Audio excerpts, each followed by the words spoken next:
Cantaré, Señor, con todo mi ser, tu nombre adoraré.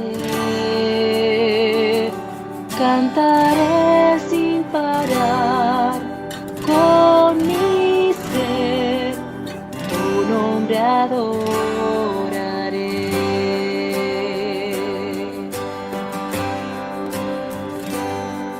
El sol anuncia el amanecer, es tiempo de cantar otra vez.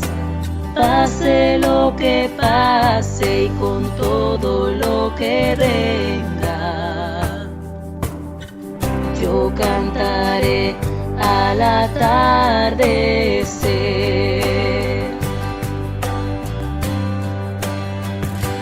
Cantaré al Señor con todo mi ser, su nombre adoraré. Cantaré sin parar, con mi ser, tu nombre adoraré.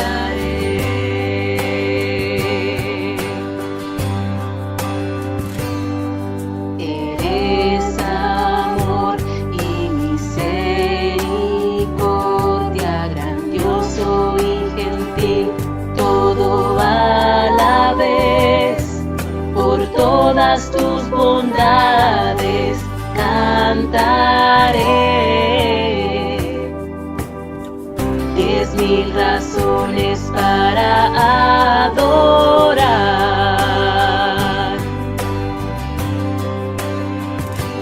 Cantaré al Señor con todo mi ser, su nombre adoraré. Cantaré sin parar, con mi ser, su nombre adoraré. Cantaré al Señor con todo mi ser, su nombre adoraré. Cantaré sin parar, con mi ser, tu nombre adoraré.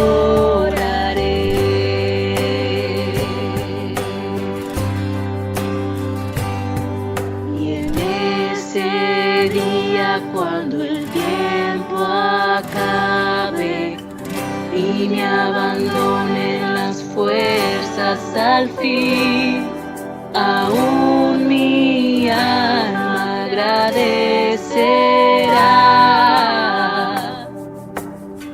por 10,000 años y la eternidad.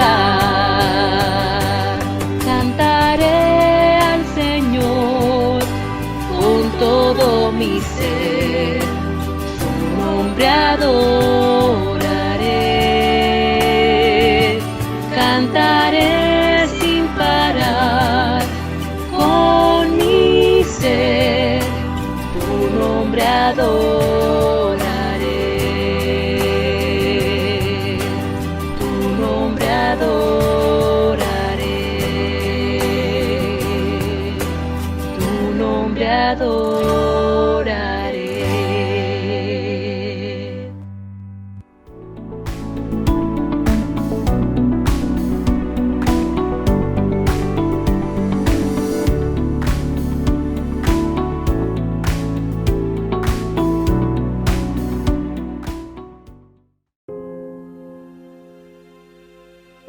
Amarás a tu prójimo como a ti mismo. Mateo 22:39. Las autoridades sanitarias han sido enfáticas en la importancia de portar la mascarilla como medida preventiva y combativa del coronavirus.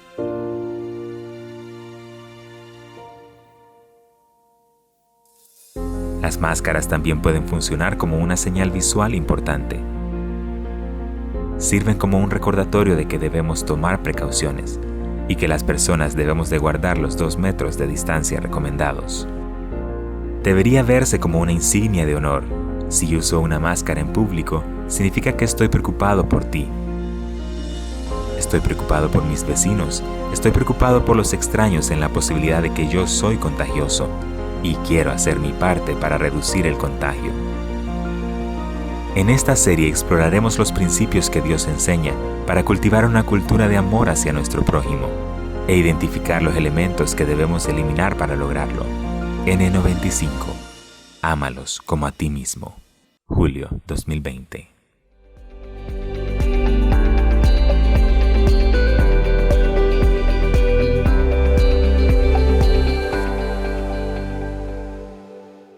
Hola, ¿cómo están? ¿Cómo han estado en este tiempo en el cual hemos estado aquí en las casas? Durante este tiempo que hemos estado aquí reunidos y estamos en línea, hemos estado compartiendo diferentes temas y hemos hablado, y esta serie se llama Del corazón de los pastores para ustedes. Y yo quisiera que pudiéramos meditar un poco porque en este tiempo especial, cuando hay estas circunstancias, catástrofes, en este caso la pandemia, muchos de nosotros nos podemos hacer preguntas. ¿Y por qué es que suceden estas cosas? ¿Qué es lo que está pasando? Porque estamos en medio de todo de estos asuntos tan traumáticos y para algunos de nosotros también de estrés. Pues algunos de nosotros llegamos al pensamiento, yo creo que es que Dios me está enseñando a mí, Dios quiere enseñarme a mí para que pueda mejorar mi vida. Yo creo que yo soy como Jonás, que necesitaba tener este tiempo para que todo el mundo se salve. Otros pensamos, yo creo que esta persona no está haciendo lo correcto. O otras, tal vez los más escépticos podríamos pensar, es que por el cambio climático que ocurren estas cosas, etcétera, etcétera. Pero a mí me gustaría en este tiempo poder expresar lo que Dios nos puede enseñar, lo que Dios nos enseña, lo que yo he podido ver acerca de lo que Dios nos quiere mostrar. Y estamos hablando de un amor que confunde. Yo pienso que Dios quiere demostrarnos a nosotros un amor que confunde. ¿Y cómo que es un amor que confunde? El amor que nos confunde es la gracia de Dios. Cuando decimos de la gracia de Dios, tenemos que verlo desde esa forma. Voy a hablar en este caso y quiero relatarles entonces por qué es que les digo que el amor de Dios es un amor que confunde. La gracia de Dios a veces no la podemos entender. Hay un grupo de personas. Si ustedes de la Iglesia Gran Comisión de Tegucigalpa hemos estado leyendo todos como iglesia en estos días el libro de Génesis. Y me llamó a mí mucho la atención el hecho de que en el libro de Génesis se empieza a hablar de una cantidad de personas, de un grupo de personas en las cuales más adelante se lo voy a relatar porque les voy a decir por qué llama esta la atención. Empieza por Abraham. Y cuando vemos la historia de Abraham, y yo quisiera decirles que yo no voy a hablar de la parte teológica del tema, sino que voy a hablar de la parte histórica de este tema. En el libro de Génesis, cuando se habla de Abraham, se mencionan varios segmentos en la vida de él. Uno de ellos es cuando él viene y tiene que mentir. Él miente por causa de que tenía temor. Entonces podríamos ver acá que Abraham no era una persona perfecta. Hizo varias cosas que no eran correctas. Pero Dios lo había puesto a él ahí y lo podemos ver en la historia. Pero no solamente a Abraham podemos ver como un personaje de analizar. Podríamos ver, por ejemplo, a Isaac y Rebeca. Ellos tenían 2 hijos. Rebeca miente, engaña, hace muchas cosas incorrectas para favorecer a uno de sus hijos. Y cuando favorece a uno de sus hijos, él viene y obviamente miente, intriga, causa odio, causa varias cosas. Y de ahí entonces tiene sus hijos. Jacob tiene sus hijos. Y muchos de sus hijos, la mayoría de los hijos de Jacob, podemos entender que ellos no eran una perita en dulce, como nosotros decimos. Hubieron razones por las cuales nosotros podemos ver que ellos vinieron y hicieron cosas incorrectas. Y uno de ellos se llama Judá. Jacob tuvo 12 hijos. El cuarto de ellos se llama Judá. Y la historia de Judá no es una historia tan agradable que podemos decir. Lo que traemos entonces, lo que podemos nosotros ver aquí es que Judá viene y tenía 3 hijos. Tuvo 3 hijos. El mayor se casó con una muchacha que se llama Tamar. Muere el hijo. De ahí viene el segundo hijo y por la tradición judía se queda con la viuda. Y también hace cosas incorrectas y también muere. Después Judá queda soltero. Y cuando queda soltero, él no tiene una vida ordenada. No es una vida que uno puede decir qué ordenado era Judá. En algún momento viene y se encuentra a una mujer prostituta en la calle. La mujer prostituta, él no sabía quién era. Estaba vestida de tal forma que él no sabía quién era.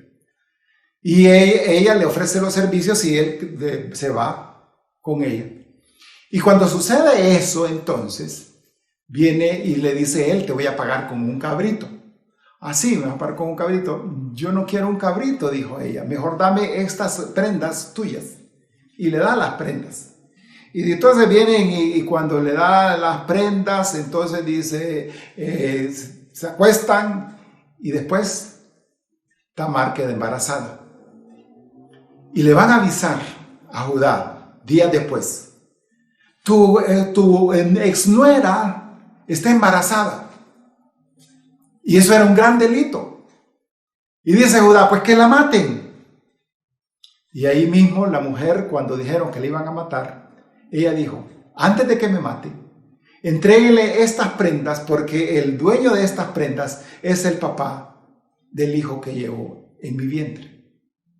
Cuando la ven y se la dan a Judá. Y cuando lo ven, dijo, ¿qué cosas? Él había sido en este momento desenmascarado como un hipócrita. Él había sido un estafador y había sido un mentiroso. Y Judá lo aceptó. Y aún con toda su maldad, Jacob en su último mensaje a sus hijos, les dice, todos tus hermanos se van a inclinar ante ti. Ese es el Judá.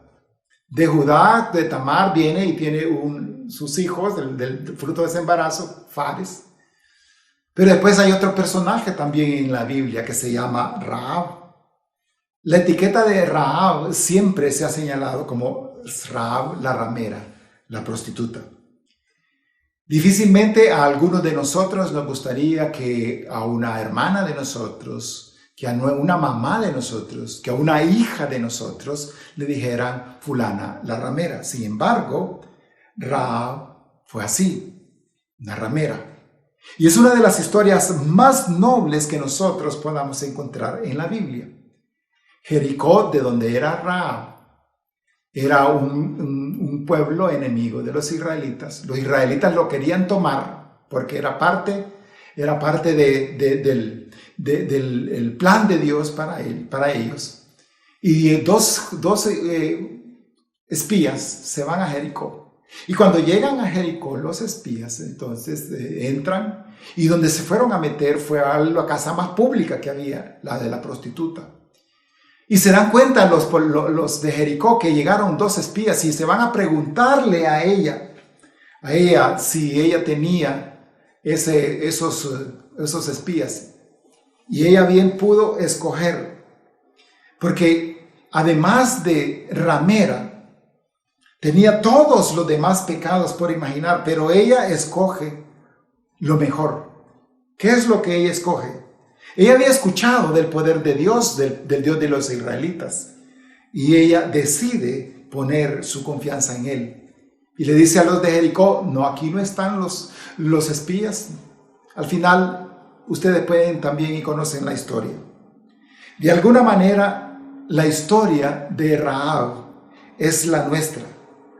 Cada uno de nosotros tiene una etiqueta. Puede que usted tenga la suya oculta la mayor parte de su vida y prefiera mantenerla en secreto. Puede que hábilmente mantenga a las personas de su pasado apartados de quienes conoce ahora.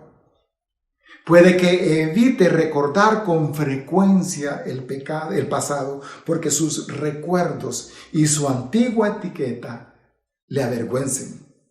De hecho, su etiqueta posiblemente le haga rehuir de Dios. Quizás es esa etiqueta que usted tiene la que lo ha llevado a rehuir de decir: yo no quiero ir a la iglesia, no me quiero aproximar a la iglesia, porque con mi etiqueta no voy a poder entrar. Sin embargo, considera que la etiqueta de Rahab no era un obstáculo para Dios. La realidad y la vergüenza que tu etiqueta refleja no es un obstáculo para la gracia de Dios. Y después de eso viene la historia de David. Y la historia de David llegó un momento de su vida cuando fue confrontado, no cuando él se arrepintió. La historia lo conocemos bien. Había un señor del ejército, Urías, estaban en la guerra, su esposa quedó sola, David se fue a acostar con ella. Y posteriormente, la señora queda embarazada, hace un plan para matar al hombre, para matar al esposo de Betsabé, para matar a Urías. El plan no le funciona y entonces hace otro plan para matarlo. Así que David, antes de escribir el Salmo 51, era tal vez de lo peor que nosotros podemos encontrar. Era un mentiroso, un adúltero, un abusador, un asesino. Y aunque los detalles de nuestra vida pueden tal vez no ser tan grandes como los de David, hay algo que todos tenemos en común. Todos hemos puesto a prueba la gracia de Dios. Todos de alguna forma hemos quebrantado su ley. Hemos sido irresponsables con sus bendiciones. Hemos confesado un pecado solamente para dar la vuelta y volver a cometerlo. Es en ese momento que nos preguntamos: ¿cuántas veces puedo esperar para que Dios me perdone? Todos a nuestra manera nos hemos preguntado: ¿dónde termina la gracia y comienza el pago que yo debo de sufrir? La historia de David es algún indicativo que la gracia no tiene fin. Y la historia podríamos seguirla relatando, podríamos hacer muchas cosas, podríamos ver más personajes de los que yo quería y de los que más adelante ustedes lo van a entender. Sin embargo, eso les va a quedar a ustedes que lo investiguen. Yo voy a seguir con mi tema, porque en el Nuevo Testamento encontramos una cantidad de pasajes que hablan acerca de la gracia. Pablo escribió mucho de la gracia. Todo en las epístolas encontramos mucho que se habla de la gracia. Tal vez nosotros tenemos algún pasaje que es nuestro, que lo hemos hecho nuestro por causa de la gracia. Sin embargo, yo en este tiempo voy a concentrarme en lo que narra una de los personajes, de las personas que más pudo recibir gracia de parte del Señor. Y eso es bien trascendente. Tal vez usted ya lo ha visto, no sé si usted lo ha visto, pero el personaje del cual les voy a hablar es alguien al cual recibió la mayor gracia posible. A Jesús no le agradaba andar con la gente que se consideraba buena. Es más, la gente mala también le gustaba andar con Jesús. La gente mala le encantaba andar con Jesús. Y como le encantaba andar con Jesús, entonces Jesús lo recibía. Creo que eso es un contrario un poco a lo que nosotros los pastores, papel de pastores que tenemos ahora, en el cual ninguno de nosotros venimos y podemos, y la gente nos sigue. La gente generalmente no les gusta estar mucho con los pastores porque piensan que los santos pastores, ¿no? La gente de abajo no puede estar con los santos pastores. Entonces, cuando no puede estar con los pastores vivimos a veces en un ambiente en el cual no tenemos una relación fuerte con muchas personas. Sin embargo, como nosotros vemos aquí, Jesús sí, Él andaba con las personas que lo buscaban, con los pecadores.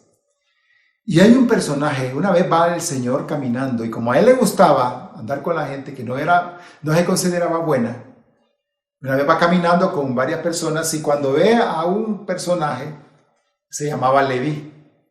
Él era un cobrador de impuestos.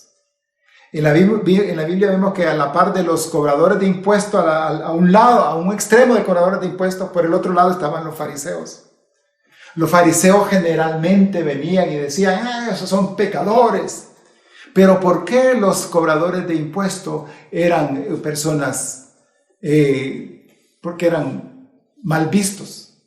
Habían varias cosas. Un cobrador de impuestos era alguien que para los romanos, para quienes ellos recogían sus impuestos, los impuestos, para los romanos eran mal vistos porque decían, estos son judíos que son desleales a su pueblo. Si son desleales a su pueblo, pues entonces no son bien vistos. Y los judíos, los israelitas, los miraban peor porque decían, estos son de nuestro pueblo, son nuestros, pero ellos eran unos extorsionadores. Y no solamente extorsionadores que hacían solo la extorsión, sino todo eso también implicaba. ¿Qué es lo que más implicaba? Implicaba que de alguna u otra manera mataban personas, agarraban cosas de las personas, le quitaban prendas a las personas y eran una persona que eran definitivamente malos. A ellos lo llamaban los telones y para llegar a ser cobrador de impuestos tenían que comprar esa posición. Y por eso es que se tendrían que convertir en unas personas malos. Y una vez cuando se encuentra entonces a Leví, cuando lo encuentra Jesús a Leví, le dice, sígueme. Y cuando la gente ve, dice, pero no sabe quién es Leví. ¿Quién es? No sabe. Y Leví inmediatamente, con todo, se para y se va detrás de él. Y no solamente eso, sino que viene y después le hace Leví tenía dinero, le hace una gran comida a Jesús. ¿Y saben a quiénes eran los invitados en esa comida? Todos los compañeros de trabajo de Leví, los que eran unos extorsionadores, cobradores de impuestos. Y estaban en la cena cuando vienen y llegan los discípulos. Está con él también con él. Pero a los discípulos se les acercan los fariseos y le dicen a esos discípulos, mira, le dice, ¿ya viste con quién? ¿Qué es eso con quién está? ¿Sabe tu maestro con quién está sentado? Yo creo que los discípulos, entre ellos Pedro y todos los que habían sido pescadores, ellos habían sido víctimas de muchos cobradores de impuestos, porque todos ellos pagaban impuestos. Posiblemente dijeron, es el Señor, mira si es cierto con quién está. Porque no le dijeron nada al Señor, pero el Señor interpretó lo que les estaban preguntando. Y dice la frase más atractiva, más esperanzadora para usted y para mí. Dice, no he venido por los sanos, sino por los enfermos.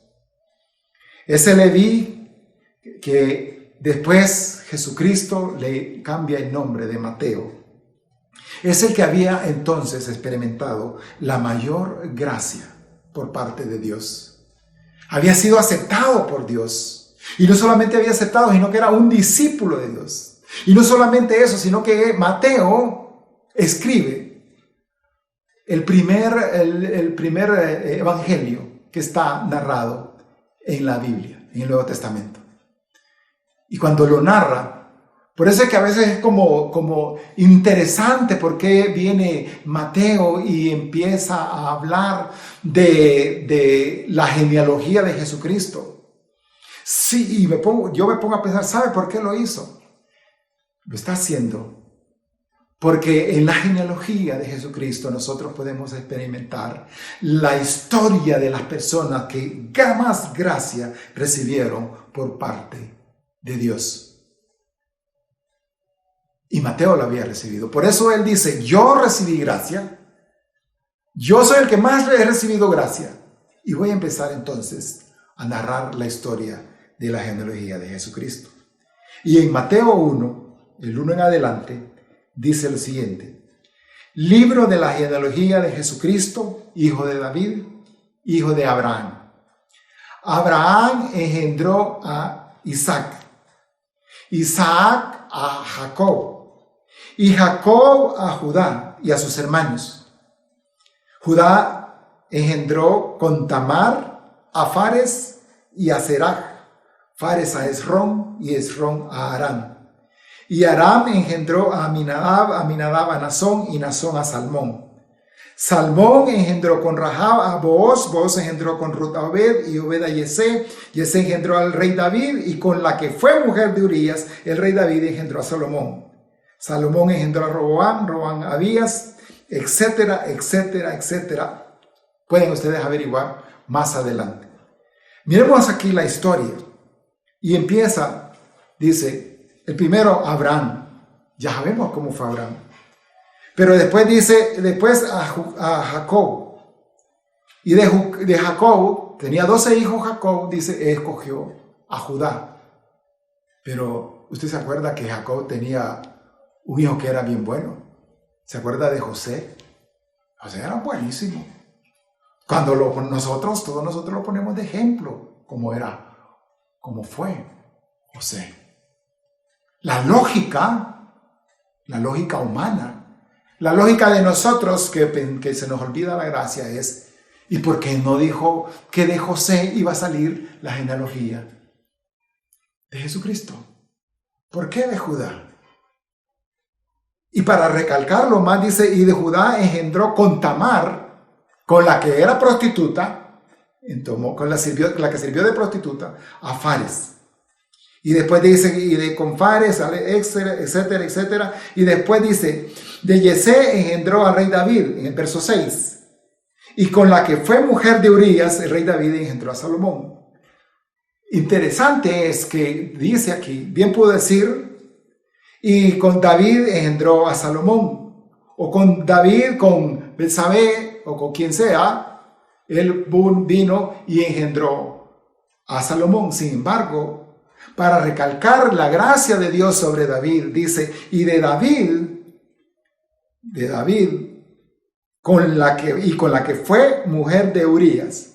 O sea que está describiendo el pecado que tuvo David, para que no se nos olvide que en la genealogía de Jesucristo, que en la historia de David, hay algo que David se agarró y que Dios se le dio, es la gracia.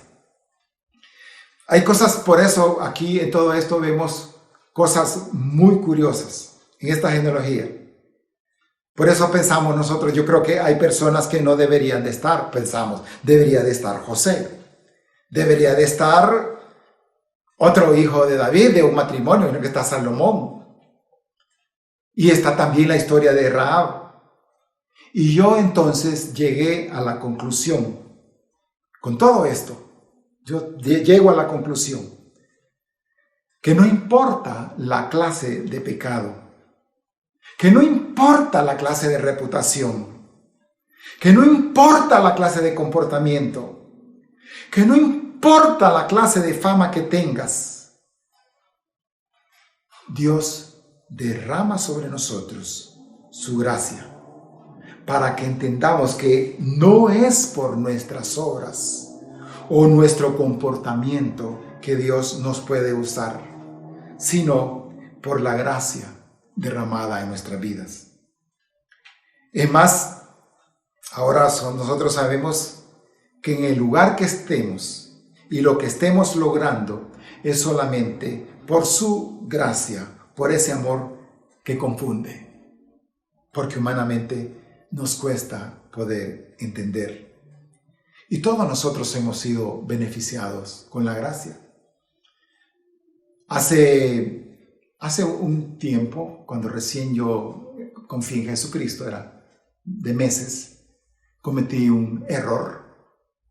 Nosotros le tendemos a decir errores, pero son pecados. Cometí un pecado. Y dos hermanos se dieron cuenta de lo que pasó. Y me acuerdo que el primero de ellos vino y me señaló y me dijo y todo, me echó tierra. Quitó toda esperanza en mí. Que a mí me trató como si fuera un fariseo. Me sentí mal. Pero después vino el otro hermano. Empezó a platicar, me acuerdo que llegó a mi casa, estuvimos desde las 5 de la mañana. Y empezó a hablar conmigo. Y derramó aquella gracia para conmigo. Y esa gracia fue algo que marcó mi vida para que yo pudiera seguir en los caminos del Señor. Así que no podemos concluir nuestro final por algo que estemos pasando ahorita, por la conducta que estemos ahorita. No podemos juzgar a una persona por la conducta que esté teniendo. No podemos nosotros ser fariseos, no debemos ser fariseos. No podemos acusar a un padre por la conducta de sus hijos. No podemos hacer o pensar que por la mala enseñanza, por el mal ejemplo de un padre, es que a veces un hijo tiene una mala conducta. Y no podemos pensar que la persona que nosotros tenemos desechada, Dios la va a usar de tal forma porque Dios tiene la última palabra. La gracia es lo que más anhelo cuando mi culpa sale a relucir. Es lo que más dudo en dar cuando confronto la culpa en otros. Especialmente cuando su culpa me ha arrebatado algo que considero valioso. La gracia es más historia que doctrina. La gracia es mayor que la compasión y el perdón. Cuando somos beneficiarios de la gracia, esta es para nosotros refrescante. Cuando se nos exige la gracia, a menudo es perturbadora. Lo opuesto a la gracia sencillamente es su ausencia. Puedo pedirla, puedo suplicarla, pero en el momento en que piense que yo me lo merezco, entonces ya no hay gracia, porque la gracia es algo que no se gana.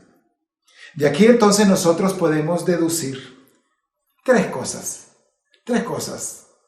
para nuestra vida. En primer lugar, que no siempre, y yo quiero ser bien claro con este primer punto, no siempre lo que se siembra se cosecha. La gracia rompe paradigmas. Hemos escuchado y en la Biblia dice, sí, lo que se siembra se cosecha. Hay cosas que sí, pero la gracia es mayor. La gracia es mayor que eso. Podemos sembrar cosas que no son correctas, pero la gracia de Dios nos puede hacer que cosechemos buenas cosas. En los ejemplos que nosotros hemos visto aquí, de toda la genealogía de Jesucristo, lo que ellos sembraron, lo que sembró Judá, lo que sembró la maldad que todos ellos hicieron, era para venir y cosechar cosas malas. Sin embargo, la gracia rompe paradigmas. Y tú puedes estar pensando en este momento que eres alguien que vas a cosechar cosas incorrectas. Es posible que sí. Es posible que estés haciendo cosas buenas y también vayas a sufrir cosas. Pero no siempre lo que se siembra se cosecha. En segundo lugar, vamos a ver que tenemos que ver a los demás. Veamos a los demás con gracia. Veamos a las personas con gracia. Veamos a ese hermano. Veamos a esa hermana. A ese hijo. Tal vez muchos de nosotros nos podemos a pensar, tal vez usted tiene 2 hijos, tiene 3 hijos. Y ha querido que estén con usted y solo uno y tiene 2 que están allá. Tiene 2 Judá que no quieren. No pierda la esperanza. Como usted lo ve, no lo ve Dios. Tal vez del que menos espera. Tal vez del que usted ha pensado que no va a hacer nada, que no tiene futuro. Tal vez de ese Dios lo va a levantar para derramar su gracia. Tal vez de alguien al cual usted ya no tiene esperanza. A una persona que dice, no, con esta persona ya no. Tiene que entender que Dios lo ve diferente. Por eso el Señor nos manda a nosotros que lo veamos a las personas con un corazón como el de Él, no como el de fariseo. En Lucas 18, del 9 al 14 dice, luego Jesús contó la siguiente historia a algunos que tenían mucha confianza en su propia rectitud y despreciaban a los demás. 2 hombres fueron al templo a orar. Uno era fariseo y el otro era un despreciado cobrador de impuestos. El fariseo, de pie apartado de los demás, hizo la siguiente oración: te agradezco, Dios, que no soy un pecador como todos los demás, pues no engaño, no peco y no cometo adulterio. Para nada soy como este cobrador de impuestos. Ayuno 2 veces a la semana y te doy el diezmo de mis ingresos. En cambio, el cobrador de impuestos se quedó a la distancia y ni siquiera se atrevía a levantar la mirada al cielo mientras oraba, sino que golpeó su pecho en señal de dolor mientras decía: oh Dios, ten compasión de mí, porque soy un pecador. Les digo que fue este pecador y no el fariseo quien regresó a su casa justificado delante de Dios, pues los que exaltaban a sí mismos serán humillados y los que se humillan serán exaltados. No tenemos que juzgar a los demás por lo que nosotros vemos. No tenemos que juzgar a los demás por la clase, por el tipo de hijos que tienen. No tenemos que juzgar a los demás por sus resultados. No etiquetemos a nadie. Sobre cualquier etiqueta que pongamos, Dios pone la suya, la gracia. Así que entonces veámonos a nosotros mismos con esa gracia. Porque uno de los problemas que tenemos como personas es que nos cuesta a nosotros vernos nosotros mismos con esa gracia. Yo te preguntaría, ¿estás luchando contra un área de pecado? Hay algo que estás luchando. Confiesas y vuelves a caer. ¿Crees que ya no podrás salir adelante? ¿Has perdido la fuerza para seguir luchando? ¿Te sientes vencido? ¿Te sientes vencida? ¿Derrotado? ¿Derrotada? ¿Sin ánimo en tu vida? ¿Crees que ya no tienes remedio? Nadie cree en ti, nadie cree en vos. ¿Has extraensuciado el testimonio cristiano? Yo te quiero decir, mírate con la etiqueta de Dios. La gracia de Dios es más grande que tu etiqueta. Estaba hablando con una persona, con un hermano que está luchando con su vida. Creo que él está queriendo mejorar, posiblemente está queriendo tener una mejor apariencia, una mejor posición, un mejor comportamiento. Y llegó y habló conmigo, me dice, yo quiero hacer esto, pero es que no sé cómo hacerlo. Y yo le dije, ¿y has pensado que así como eres, que así como lo que haces, Dios puede usarte de una forma increíble a ti? ¿Cómo? En su gracia, en el amor que Dios tiene para ti. A mí, sí. Cuando nosotros nos apropiamos de la gracia, entonces puede ser, y es cuando nuestra conducta puede cambiar. Cuando vemos con gracia a las personas, es porque entendemos que la conducta de Él puede cambiar si esta persona se apropia de esa gracia. Pero todos luchamos.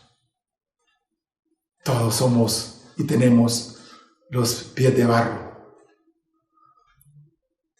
Todos quisiéramos mejorar. Pero yo te quiero decir que si piensas que no has experimentado la gracia, mira cómo eres hoy, lo que tienes hoy. Si fuera por lo que haces, no lo tuvieras. Es por la gracia de Dios. Y en esa gracia también Pablo lidiaba.